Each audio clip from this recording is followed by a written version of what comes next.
कहते हैं कि इंसान को प्यार जिंदगी में सिर्फ एक बार होता है। ऐसा मैं नहीं, लोग कहते हैं। शेक्सपियर के मुताबिक प्यार, इश्क और मोहब्बत सिर्फ दिमाग का फतूर होता है। लेकिन प्यार हो जाने के बाद जो आपका हाल होता है उसे अतहर नफीस साहब ने अपनी एक गजल में कुछ इस तरह लिखा है। हर तुमने इश्क किया, कुछ तुम भी कहो, क्या हाल हुआ? कोई नया एहसास मिला? यह सब जैसा अहवाल हुआ।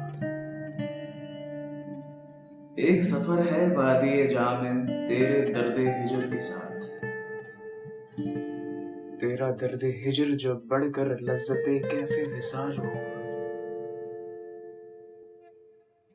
राहे वफा में जान देना ही पेशतरों का शेवा था। हमने जब से जीना सीखा, जीना तारे मिसाल हुआ।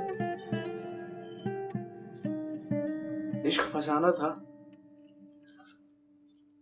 जब तक अपने भी बहुत अफसाने थे। इश्क सदाकत होते होते कितना कमयावाल हुआ। राह वफा दुश्वार वक्त तुम क्यों मेरे साथ आए?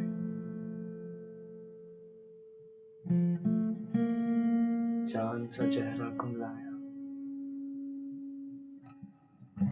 और रंग हिना पामाल।